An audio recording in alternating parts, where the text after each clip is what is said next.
Bonjour Guillaume. Bonjour Jean-Pierre. On ne peut pas me faire confiance quand on joue avec moi. Ou contre vous, c'est ça ? Oui, dans un jeu c'est compliqué de me faire confiance. Saleté, ça. C'est pour ça qu'on jouera pas ensemble. Quoique Mais ça me si. ferait beaucoup rire.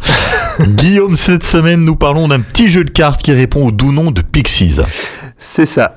Dans Pixies, les joueurs tentent d'obtenir le plus grand score possible en plusieurs manches, en plaçant et en collectionnant les cartes astucieusement. Mais il faudra bien sûr compter sur un peu de chance et sur la gentillesse de vos adversaires. C'est un jeu pour 2 à 5 joueurs à partir de 8 ans. Bon, autant dire qu'avec vous, c'était annoncé au début, il y aura pas de pitié. Ah, tout de suite les grands mots. Non, Non. la vérité. Non, les grands mots.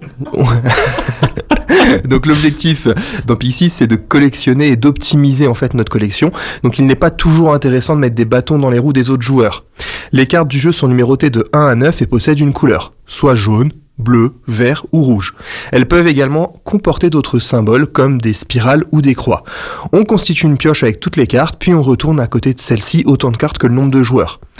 Le premier joueur choisit une des cartes et la place devant lui en respectant un plan. Il faudra poser les cartes dans l'ordre et sur plusieurs lignes. 1, 2 et 3 sur une première ligne, 4, 5, 6 en dessous et enfin 7, 8, 9 sur une dernière ligne, ce qui créera une grille de 3 par 3.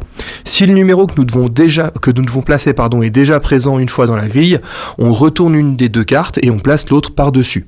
Les autres joueurs se servent parmi les cartes restantes et le deuxième joueur devient le premier joueur du tour suivant et révèle de nouvelles cartes et ainsi de suite et ainsi de suite. La manche prend fin dès qu'un joueur a un exemplaire de chaque chiffre devant lui. À ce moment, on compte les points. Chaque carte posée par-dessus une carte face cachée rapporte sa valeur, chaque spirale marque un point et chaque croix en enlève un. Et pour finir, on marquera un point par carte de la même couleur dans la plus grande zone de couleur présente sur notre grille. On joue un total de 3 manches et la personne avec le plus de points est déclarée vainqueur. Bah effectivement, ça doit pas être évident d'embêter les autres avec ces règles-là. Moi, j'y jouerai peut-être avec vous dans ce cas. Avec plaisir. C'est un petit jeu simple mais efficace et qui s'emmène partout. Il est très facile à prendre en main et très facile à comprendre et il ne prend pas de place.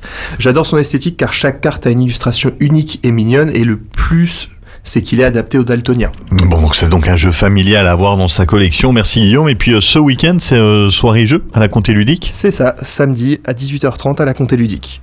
Avec des jeux coopératifs. Ou presque. Ou presque. Ou presque, oui. Ça m'étonne pas.